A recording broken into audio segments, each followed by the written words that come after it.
we are. We're here at Castle Schnellingberg, here in the middle of snowbound Germany. And why? Well, we're here to see Iron Maiden, my favourite band in the world, and one of the biggest heavy metal bands in the world to ever come out of Britain. They're here in Germany. They've just finished their 7th studio album, appropriately titled Seventh Son of a Seventh Son. And right now, I'm going to get out of the snow and go and have a word with them. Come with me. I'm dreaming of a white Schnellingberg.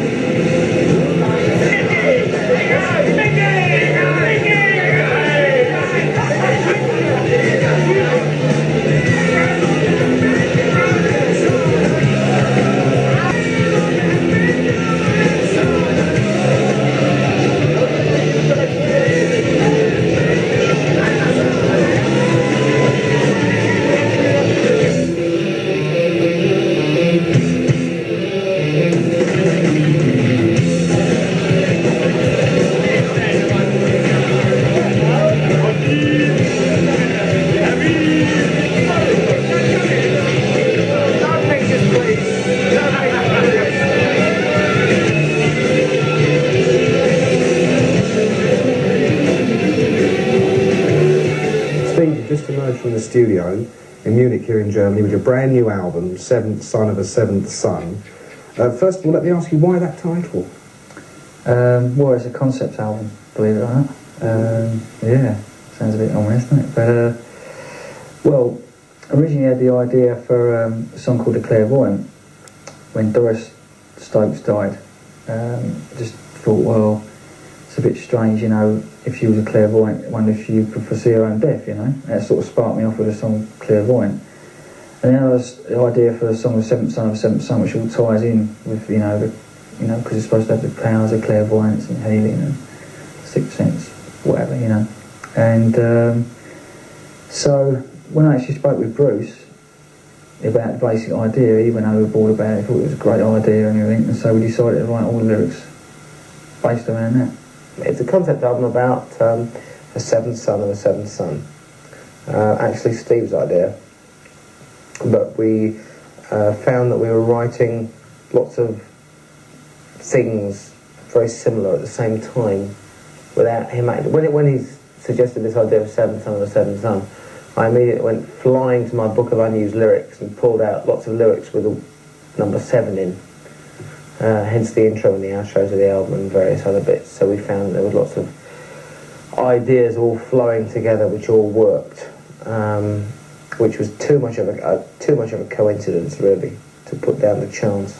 I guess the actual kind of theme is based on like an alchemist, you know, and kind of tells like his life story, indulging in different mystical things, trying to see into the future, clairvoyancy and prophecy and stuff like that, and it kind of, the whole album tends to gear itself in mystical things, really, looking at the future, things that we all like to know about, but we can't sort of understand, and so it's kind of on the borderline of that. Did you and Bruce and Steve, who contribute most of the material to the album, did you all, when you were writing the songs, write with one story in mind? I think I just sort of ploughed on, just come up with music. I didn't write any lyrics, I just sort of come up with some music for it.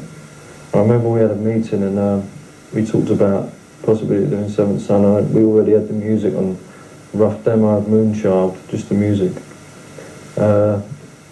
So it all came together, it kind of locked in, and we went from there, It was, something to feed off, and I think it was quite a strong idea. Myself and Steve, we decided that this was going to be what the lyrics were going to be about. And no matter what direction the music went, we wanted the whole thing to fit together, lyrically. And so when I wrote, I took whatever lyrics I had and looked at them from that angle and thought, well, how can we fit them in? And we came to the situation where Moonchild was basically the devil trying to claim this kid for his own and foretelling all the temptations and all the nasty things he was going to put in his path. Because this kid is born with free will. Good and evil both trying to claim him. But really this kid has free will, and he's also innocent. He knows nothing whatsoever of all this stuff that's going to happen to him. Infinite Dreams, the next track, is basically, that's what it's about, infinite dreams, these terrible dreams he has in which he sees infinity. And he can't deal with that situation either. But Can I Play With Madness is when he goes to a fortune teller or soothsayer or crystal ball gazer, whatever, and he asks the question, can I play with madness? Because that's what he thinks is in his head. Can I play with madness? Commercial edge. I expect you wouldn't be too disappointed if it became a huge hit. No, not at all. Not against selling albums. Of course, that's what we want to do. We want to get across to the fans, you know. But I think that the good thing about it is it's a natural song. It's not like, because originally the song we had, you know, that we thought, oh, this is going to be the single, was Evil What Men Do. And then Can I Play With Madness came along, and it wasn't like we actually planned to have, you know, a big sort of, you know, single or whatever. But as soon as that came along, we thought, oh, that's got to be the first single. It came about out of a pure happening. It was a song that was written, and Bruce had an idea, and Steve came up with the middle section, and we put it together, we worked it out, and we didn't really believe it was going to work. And it did. And because of that, it's got the magic about it, what it has. And so I think it's going to be a very good, successful single. You know? It is below 4 minutes long as well, so the radio companies are going to go, hey, these guys are going to... What about the video? Apparently you're not in the video at all. Don't appear anywhere in the video. That's great, marvellous. I hate appearing in videos. Really? Yeah. Why? Well, because it's not acting and it's not music. It's pretending. We don't really enjoy doing videos unless it's actually, like the Live After Death video is fine because they just filmed a show and we are doing what we, you know, enjoy most. But actually making videos as promo stuff, none of us really like it too much. And this was a, you know, a good excuse to get out of it, really. Synthesizers on this album. There was a time when I'm sure Iron Maiden used to say, we will never have keyboards on the album, you know. Yeah, well, I must admit, yeah, we weren't into keyboard before because we did have a keyboard player in the band years ago, about 6 months, and it just didn't work. We worked on a couple of numbers, but, you know, 2 guitar attack was much better. But the reason it happened this time round was because, you know, if I have, like, on the last album, for instance, I used guitar synths, you know, with the, you know, chord and foot pedals and stuff. But it means that I have to use a lead on stage. There's no way I can do that, you know, sort of the way I move about and everything. And Adrian didn't want to be bothered with all the foot pedals either, you know, so we decided that we'd do it all on the keys. And we're going to get my bass roadie, Mike, to do the counters, he's yeah, the D on the keys. Yeah, there's a guy in the crew, his nickname is the Count, because he only comes out at night. He's a nocturnal sort of person. But he's also happens to be a very good musician, and being as there's a lot of keyboard parts on the album, not dominating keyboards, but stuff that needs to be there. Plus I'm playing guitar synth as well, so it's going to be a bit of a handful to do it. But in a couple of songs, it's going to be essential that we probably do.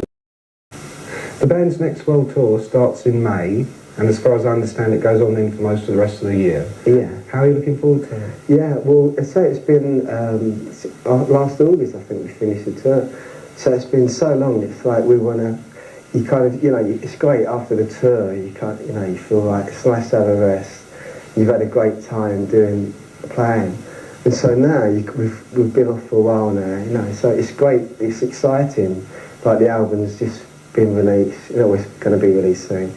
And the whole vibe, you know, building up around it to get out on tour again, it feels great, you know, just to go out there and play live. What's the best thing about being on the road for you, Nick, personally? Just playing. Just being there and getting up on stage with the guys every night and coming off stage and going, do you know what you did wrong? You just getting beaten up. You're going to be headlining this year at Castle Donington, of course. Last Castle Donington, where the manager came up to me, Rod, the infamous Rod Smallwood, and went, if you're going on stage with Bon Jovi, can you grab the microphone and tell everybody we're headlining here next year? I said, I'll try and make it look spontaneous, Rod. We're going out for maybe 6 or 7 months on this world tour, and I miss being on stage to play for the people, And I'm right at the back of the gig, and seeing the the reaction and the attitude from everybody is absolutely magnificent. A lot of kids have said to me, when are we going to see like a really big show in England? And well, the answer is now, because the show we're going to do for the European festivals is, of course, going to be as big, if not bigger, than the American show. You have to get into the spirit of it. I mean, we've done like Reading Festival before, and you go down there and it is the whole, you just pick up on the vibe of the day. And it's a spirit that you have to capture with festivals. You can't think, if it's, you can't go on like this is going to, if the sound's bad or something, you've got to sort of go with the attitude, I'm going to make it as best as possible and enjoy it, really, That's what music's all about, really, at the end of the day, You make your album, everybody accepts it, but being out there to play live is where it's all at. Are you also going to be doing the Monsters of Rock festivals in Europe as well? Yeah. That should be interesting as well.